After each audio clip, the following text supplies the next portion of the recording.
Welcome to CS1203 Database Systems 1. This is the Unit 6 lecture part 2. And in this lecture, we're just going to do something a little bit different.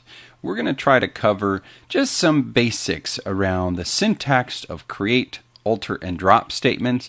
And when we do so, we're going to go through an example of actually implementing them using the OpenOffice database that we have within the Virtual Computing Lab. So what I'm going to do is just kind of cover some of the basics, show you how we construct these different SQL statements, and then go execute them and implement them and show you how we can actually implement some of these statements.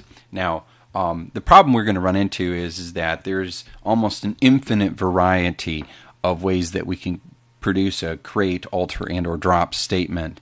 There is an enormous amount of variability and options that are available. So what I'm going to ask you to do and kind of point you back to is one of the things that I've put in the resources section for Unit 6 is a copy of the HyperSQL manual that has all of the allowable or permissible format for SQL statements that would do, that would be acceptable within an ANSI 92 or an ANSI SQL 2008 standard. So I would ask you to go to that as a reference point to learn how to do and what the different options are for create, alter, and drop statements, because we just simply don't have the time to cover all of those things in the context of these lectures. So the first thing I want to do is we want to look at a create table and the syntax around a create table, and it's relatively simple. And what I wanted to do is make sure that I've included in this particular example some of the features that we're looking at. So two things, if you recall, we talked about in the last unit was the fact that the create table statement allows us to create database objects, brand new database objects, such as tables or tables or views or indexes, etc., as well as to implement constraints. And so what you're going to see in this particular case is that we're doing exactly that. Up here we have the basic syntax, which is create table, the name of the table that we are in fact going to create, and this has to be a table object that doesn't exist, and open parentheses, and then the ending of this is actually a closed parentheses and, importantly, a semicolon. So there's our basic structure of the create table statement, and then within this these parentheses we're going to put in specifications for both attributes and for constraints. So what we're seeing here is that we are specifying some of our attributes, such as the field name or the attribute name, which will become our column name, which we're calling library card. It's an integer, and I'm saying that this one cannot be null. So what you're seeing here is that an example of the fact that in some cases I can apply constraints directly within the definition of a particular column, and then in other cases I might use a constraint clause to add constraints that might be a little bit more complex.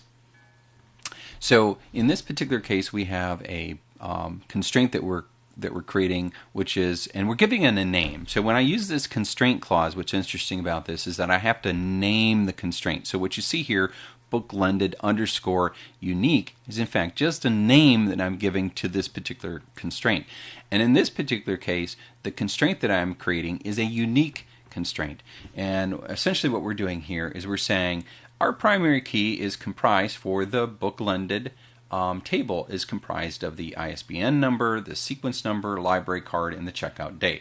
So what I've done is I've created a constraint that says this combination of attributes must be unique. And that's basically how we implement one of the constraints that we were looking at.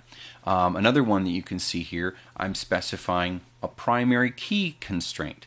And in fact, I could actually precede primary key with the words constraint and then give that a name. So if I wanted to actually have a name to the primary key as a constraint, then I could actually specify exactly the same way that we did up here. I did it differently here so you could see that there are some options in how you can implement these features. But in this particular case, this clause implements a primary key constraint, and essentially what that does is it's telling our relational database that our primary key is comprised of the ISBN number, sequence, library card, and checkout date. The next one you see down here is very important, and I wanted to put an example of this in because this is sometimes a little bit difficult to kind of understand. In this particular case, we are creating a constraint, and you'll notice that I'm using a constraint clause here, which means this is just the name that I'm giving to the constraint. And in this particular case, the kind of constraint that we're creating is a foreign key. Now, if you recall, the reason why I create a foreign key constraint is that it is our way of implementing referential integrity. In this case, it means, and it's essentially saying, I cannot create a book-lended with a library card that does not exist in the borrower table. So the way that we read this is obviously constraint definition. This is the name of the constraint. I am saying that it is a foreign key constraint in this case.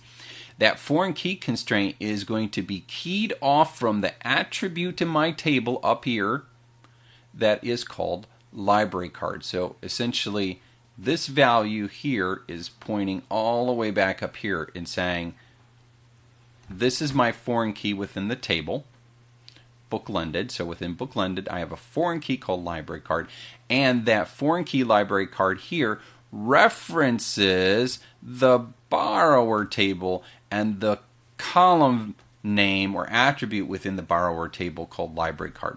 And all this is doing is it's saying create a referential integrity between book-lended and borrower to make sure that library card exists in borrower before I add it into book-lended. And then this final clause, and by the way, I could just end it right there. It basically says, hey, don't allow me to add this without ensuring that it exists in the borrower table. But I added this one further element, which is on delete cascade. Now what that basically says is when I delete this record, okay, when I'm deleting this record, it's going to cascade that delete downward. So when I delete, for example, from borrower, and I take away the reference to book-lended, so if I were to go delete library card, a specific library card, it's going to cascade that delete throughout book-lended such that all rows in book-lended that have the matching library card that I'm deleting in borrower will also be deleted. That's what cascade essentially does. Now you'll also find, and again, we don't have the ability to go through all of the different variations, but there's, for example, another one that says on update. And essentially all that this is doing is it's giving us an option to manage how the system is going to respond when I'm trying to go make updates or changes to those elements that have a foreign key and a referential integrity created within it. Now, what I wanted to do now is just give you a sense of how to go build one of these.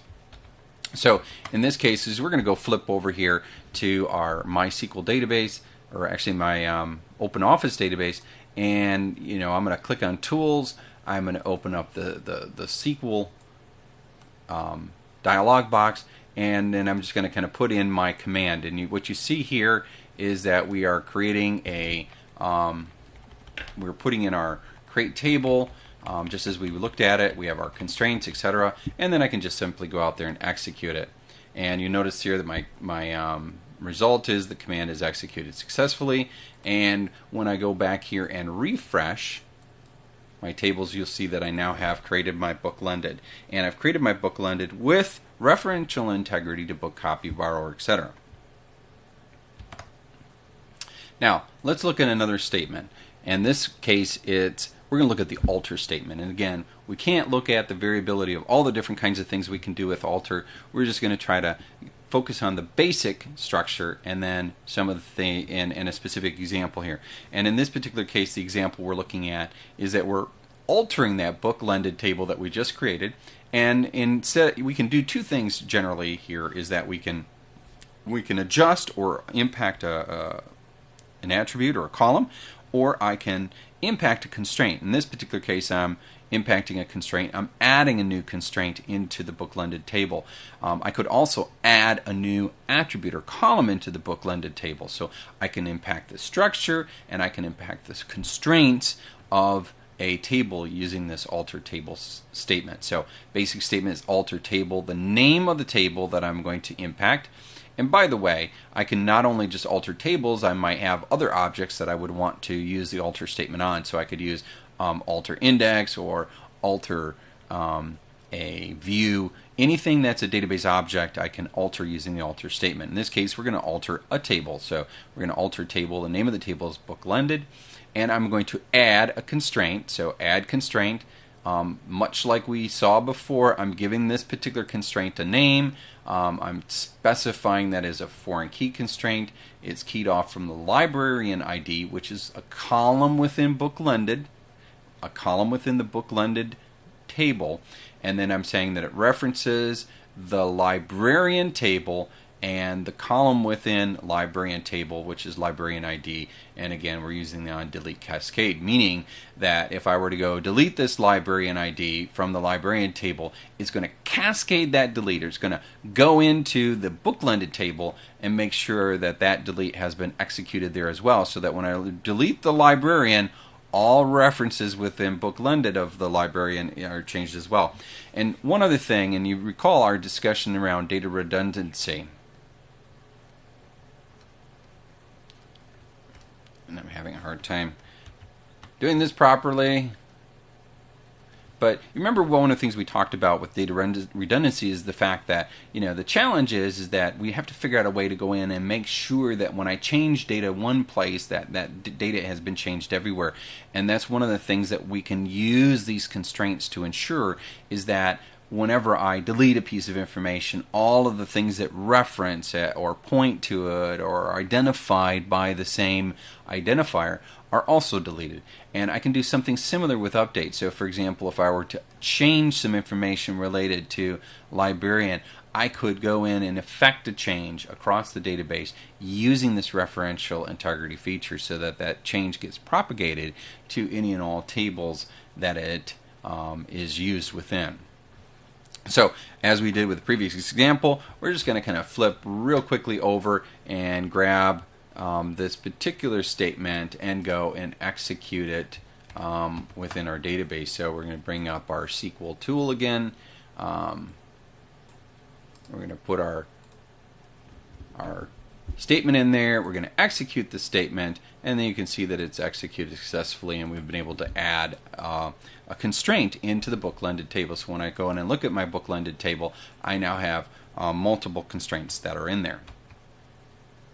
Now the last thing we wanted to look at here is kind of the whole concept of drop, and as you can probably tell, the drop table is relatively simplistic when compared with the create and the alter, because all I'm doing is I'm basically telling the database to kind of go delete a particular object, and its name is this. So in this case, we're saying we're going to drop a table, so the database object we're going to deal with is a table, and the name of that table is book copy. So let's just kind of pop over real quick and execute this one as well. So in this case, we're going to have the book copy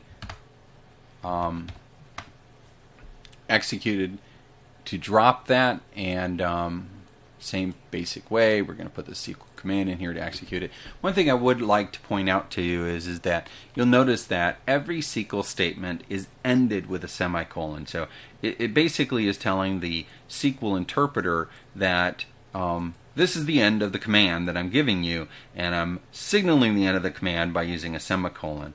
So you'll notice that if I do not include that semicolon, I'm going to get an error message. And so you always want to make sure, if you're getting an error message, it might be due to the fact that you're missing this semicolon out there. And so this command executed successfully. And then if I kind of go back in and refresh my screen here, you'll notice that my book copy table has now been deleted from the database. And with that, we're going to move on to the next slide.